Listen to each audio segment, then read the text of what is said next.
Bismillahirrahmanirrahim. Assalamualaikum warahmatullahi wabarakatuh.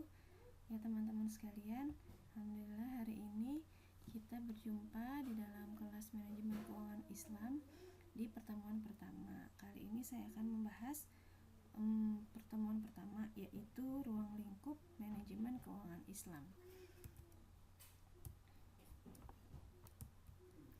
Lingkup aktivitas perusahaan sangat ditunjang oleh dana atau modal, baik berasal dari internal, yaitu modal sendiri, maupun dari eksternal, yaitu pasar modal dan pasar uang. Manajemen keuangan dilakukan untuk mewujudkan atau memilih keputusan keuangan yang tepat bagi individu maupun perusahaan. Seperti yang telah kita pelajari di dalam mata kuliah manajemen keuangan, terdapat 3 keputusan yang harus diambil oleh manajer keuangan. Di antaranya adalah keputusan investasi, keputusan pendanaan atau mencari sumber dana, dan juga keputusan dividen. Dan 3 hal ini harus dilakukan juga oleh manajer keuangan di dalam lingkup manajemen keuangan Islam. Manajemen keuangan dalam Islam, pengertian. Manajemen keuangan dalam Islam adalah suatu pengaturan atau pengelolaan keuangan perusahaan berdasarkan prinsip-prinsip syariah dengan tujuan untuk memperoleh hasil optimal dan mencari ridho Allah. Di sini mungkin hampir mirip dengan manajemen keuangan yang pada umumnya, tapi manajemen keuangan Islam itu harus berdasarkan prinsip-prinsip syariah Islam atau hukum-hukum syariah atau hukum-hukum Islam, dan tujuannya bukan hanya memperoleh hasil optimal di dunia, tapi juga mencari ridha Allah untuk kepentingan kita di akhirat kelak. Artinya bahwa segala aktivitas pengelolaan keuangan harus mematuhi 3 sumber hukum. Yang pertama yaitu Al-Quran, yang kedua hadis, yang ketiga adalah fatwa-fatwa ulama. Kalau di Indonesia namanya Fatwa Dewan Syariah Nasional Majelis Ulama Indonesia. Dan juga harus tercermin dari teladan yang dilakukan oleh Nabi Muhammad SAW dan para sahabat pada saat mengelola keuangan usahanya maupun keuangan negara. Nah, kita juga bisa meneladani sifat-sifat Nabi Muhammad pada saat melakukan aktivitas bisnis.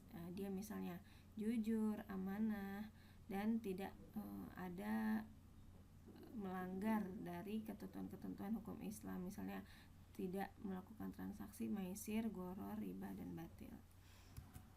Nah, sekarang kita sampai ke transaksi yang maisir, gharar, riba, dan batil. Manajemen keuangan syariah harus terbebas dari 4 unsur maghrib. Maghrib ini adalah singkatan ya teman-teman. Ada yang mendefinisikan, ini ada satu lagi nih. Ada maisir, gharar, haram, riba, dan juga batil. Ada juga yang mendefinisikannya 4 hal ini saja. Maisir artinya judi. Judi itu apa? Menguntungkan satu pihak dan merugikan pihak lain. Transaksi yang hanya menguntungkan satu pihak dan akan merugikan pihak lain itu sangat dilarang dalam Islam. Misalnya ada ini terkait juga ya dengan misalnya kebohongan. Misalnya ada satu orang pedagang menimbang telur misalnya 1 kilo, tapi dia kurangkan timbangannya, itu maksudnya diberatkan pakai pemberat khusus gitu. Nah, itu akan menguntungkan dia atau penjual tersebut dan akan merugikan pihak lain. Ini termasuk transaksi maisir atau judi. Dan juga misalnya hal-hal yang bersifat spekulasi, itu juga menguntungkan satu pihak dan pihak lain merasa dirugikan, itu juga sangat dilarang. Taruhan itu juga dilarang, termasuk maisir. Yang kedua adalah gharar. Gharar itu adalah ketidakjelasan dalam transaksi. Nah, ini seperti berspekulasi dalam saham dan menjalankan transaksi yang tidak real. Misalnya kalau di bank konvensional ya, kita kenal dengan istilah investasi yang akan mendatangkan keuntungan. Nah, dalam hal misalnya tidak ada keuntungan di dalamnya, berarti kita hanya berspekulasi. Spekulasinya apa? Untuk mendapatkan keuntungan, tapi atas transaksi yang tidak real, kita tidak ikut serta di dalamnya. Nah, itu kadang-kadang menimbulkan ketidakjelasan juga, masuk ke dalam gharar, karena kita tidak bisa pantau secara langsung. Berikutnya ada riba. Riba adalah tambahan atas sebuah transaksi yang tidak didasari oleh akad tertentu. Nah, riba implementasinya adalah bunga. Sifatnya memaksa orang untuk membayar riba dan melahirkan sifat rakus, bakhil, dan mementingkan diri sendiri pada orang yang menerima riba. Jadi misalnya ada transaksi di lembaga keuangan konvensional, misalnya itu ada transaksi pinjam meminjam dana, namun nasabah itu diserahkan keputusan 100%, ini dana mau diapakan. Nah, itu akan mendatangkan sifat konsumtif, misalnya pinjaman dalam hal cash maupun dalam hal kartu kredit itu akan mendatangkan sifat konsumtif. Karena hal tersebut, maka bank akan meminta tambahan berupa bunga yang persentase tertentu dari nominal yang dipinjam. Nah, riba ini nggak boleh sebenarnya karena tidak ada akadnya. Ya, harusnya yang meminjam itu menginformasikan, misalnya ini uang buat apa. Oh, uang buat beli sesuatu. Berarti nanti akadnya adalah jual beli antara bank dengan nasabahnya. Tapi kalau hanya pinjam meminjam uang didasarkan oleh waktu pinjam, misalnya karena tenornya lama, 1 bulan dia harus membayar 1% misalnya. Kalau 2 bulan dia harus membayar 5%, misalnya seperti itu. Nah, itu adalah namanya riba atau tambahan dari sebuah transaksi. Ini kalau di bahasa kerennya adalah time value of money ya. Jadi karena berdasarkan waktu saja itu orang harus membayar tambahan dana atas hutangnya. Itu juga tidak boleh di dalam Islam. Terakhir adalah batil. Batil ini zolim ya, merugikan orang lain atau berbuat buruk kepada orang lain.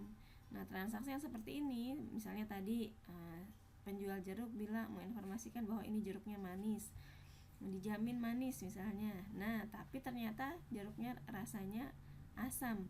Nah, itu juga zolim. Harusnya kita berterus terang. Nah, ini saya nggak tahu nih Pak, rasanya manis atau asam ya. Coba deh di trial dulu, bisa ya, di trial satu, buat contoh dulu dicoba. Nah, kalau memang asam ya udah terserah orang itu ya mau membeli atau tidak. Nah, itu juga mengasah kita untuk berbuat jujur. Berikutnya adalah tujuan pendirian perusahaan. Yang pertama, meningkatkan kemakmuran stakeholder atau pemegang saham. Ini perusahaan pada umumnya seperti itu ya. Tujuannya apa? Untuk memakmurkan pemegang saham. Loh, pemegang saham aja yang dimakmurkan, karyawannya dimakmurkan nggak ya? Masyarakat sekitar dimakmurkan nggak ya?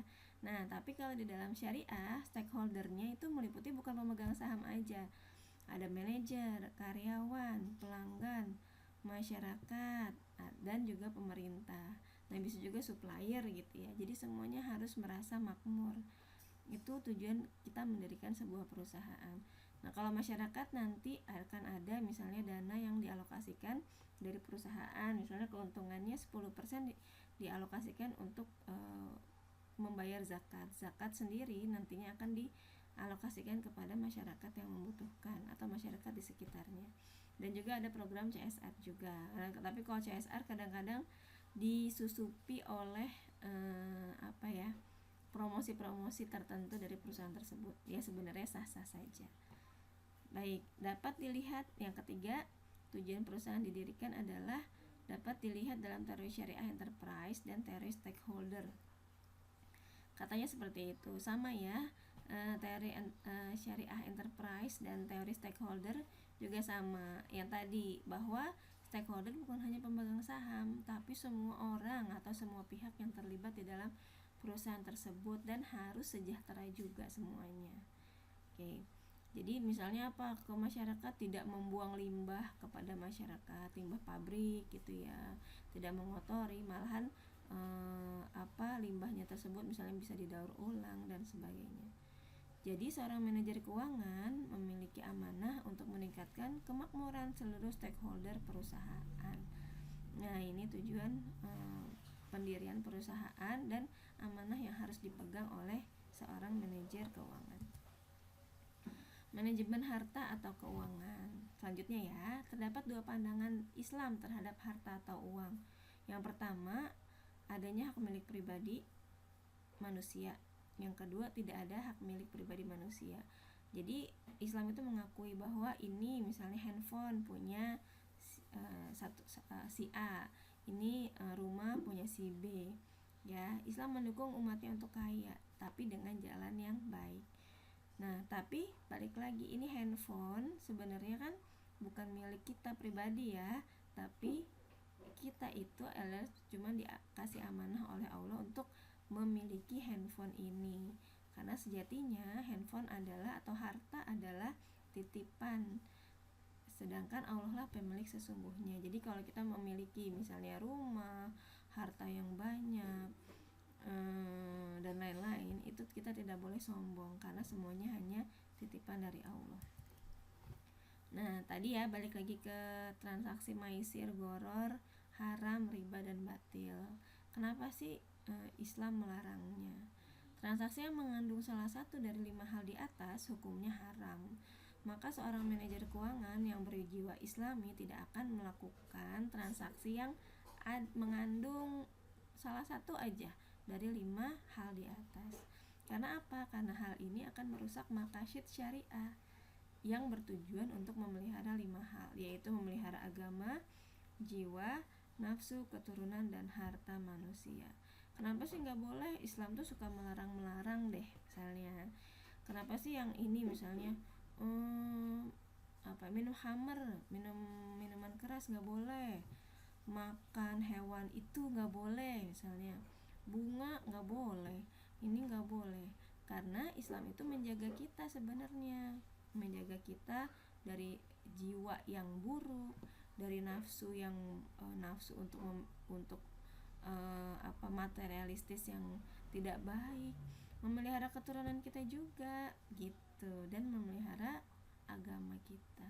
Jadi ada maknanya ya semuanya yang disyariahkan dalam hukum-hukum Islam tersebut. Selanjutnya, kriteria manajemen syariah. Yang pertama, mementingkan perilaku yang terkait dengan nilai-nilai keimanan dan ketauhidan. Yang kedua, mementingkan adanya struktur organisasi. Ada di Quran surat Al-An'am ayat 65, yaitu Allah meninggikan seseorang di atas orang lain beberapa derajat. Hal ini menggambarkan dalam mengatur dunia, peran manusia tidaklah sama. Ya, ada yang jadi direktur, ada yang jadi manajer, ada yang jadi supervisor, manajer misalnya, dan juga ada yang jadi staff, dan juga ada yang jadi bawahan. Nah, seperti itu ya. Tapi kedudukannya sebenarnya sama kalau di dalam urusan ukhrawi atau akhirat ya. Misalnya apa? Semua manusia itu kedudukannya sama. Yang membedakan hanya ketakwaannya kepada Allah. Jadi misalnya ada yang jadi imam itu boleh, misalnya seorang OB mengimami direkturnya, boleh kan? Nah, itu boleh ya, bukan harus direkturnya terus yang jadi imam. Tapi kalau dalam urusan dunia memang nggak apa-apa, karena ada satu orang yang lebih tinggi dan derajatnya maupun keilmuannya itu berhak memang menjadi manajer karena kompeten di bidangnya. Yang ketiga, membahas sistem agar perilaku pelaku di dalamnya berjalan dengan baik. Masa sahabat Umar bin Abdul Aziz sudah mengembangkan sistem yang berkaitan dengan perencanaan, organisasi, dan kontrol serta evaluasi kerja. Oh, ternyata pada saat Umar bin Abdul Aziz itu sudah dipraktekkan sistem ya, untuk planning, organizing, controlling, sama evaluasi kerjanya. Berikutnya, peran syariah dalam ilmu manajemen. Nah, seperti ilmu manajemen pada umumnya, ada 4 ya paling tidak yang harus terkandung di dalam manajemen tersebut. Ada perencanaan, pengorganisasian, pengontrolan, dan evaluasi. Nah, bagaimana peran syariahnya? Nah, ini ada dalil-dalilnya. Seperti misalnya planning atau perencanaan. Jika engkau ingin mengerjakan sesuatu pekerjaan, maka pikirkanlah akibatnya. Jika perbuatan itu baik, maka ambillah. Jika perbuatan itu jelek, maka tinggalkanlah.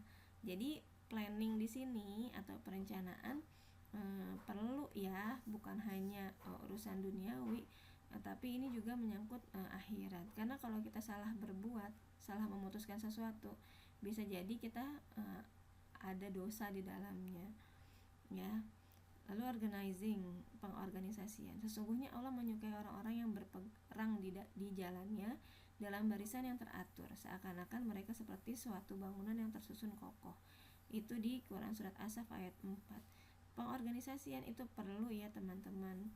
Katanya kalau ada kejahatan yang terstruktur akan mengalahkan kebaikan yang tidak terstruktur. Maka ada baiknya kita yang notabene baik gitu ya, melakukan hal positif itu juga harus terstruktur. Jangan sampai dikalahkan oleh kejahatan yang terstruktur tadi. Dan harus bersatu sebenarnya, itu intinya. Dalam perusahaan maupun dalam agama gitu ya. Orang Islam itu sepertinya kurang persatuannya. Jadi bisa dipecah belahkan oleh kejahatan-kejahatan dari umat-umat selain Islam. Lalu activating atau pengarahan atau pelaksanaan ya. Dan bagi orang-orang yang menjauhi dosa-dosa besar dan perbuatan-perbuatan keji, dan apabila mereka marah mereka memberi maaf. Dan bagi orang-orang yang menerima atau mematuhi seruan Tuhannya dan memberikan sholat, sedang urusan mereka diputuskan dengan musyawarah antar mereka, dan mereka menafkahkan sebagian rizki yang kami berikan kepada mereka. Nah, pelaksanaannya seperti ini teman-teman. Jadi kalau di dalam sebuah organisasi ya harus saling bertoleransi, saling memberi maaf, dia menerima saran orang lain, segala keputusan disepakati dengan jalan musyawarah untuk mufakat, dan menafkahkan sebagian rizkinya kepada orang lain yang membutuhkan. Lalu terakhir nih kayaknya ya, perencanaan bidang keuangan, menetapkan sumber dana dan alokasi pengeluaran. Nah, implementasi syariahnya apa? Membuat anggaran penerimaan dan pengeluaran dana. Yang kedua, penetapan standar kehalalan dana, baik sumber masukan maupun alokasinya. Menghindari pinjaman dana dalam bentuk riba. Terdapat manfaat dana, jangan gitu ya, menghindari juga pemanfaatan dana untuk suap menyuap. Kadang-kadang di dalam sebuah proyek gitu ya, yang akan diambil oleh sebuah perusahaan, kita ada praktik suap menyuap di dalamnya, itu juga harus dijauhkan. Baik teman-teman, sekian untuk pertemuan pertama kali ini untuk manajemen keuangan Islam. Alhamdulillah, kita berjumpa lagi insyaallah di pertemuan berikutnya. Wassalamualaikum warahmatullahi wabarakatuh.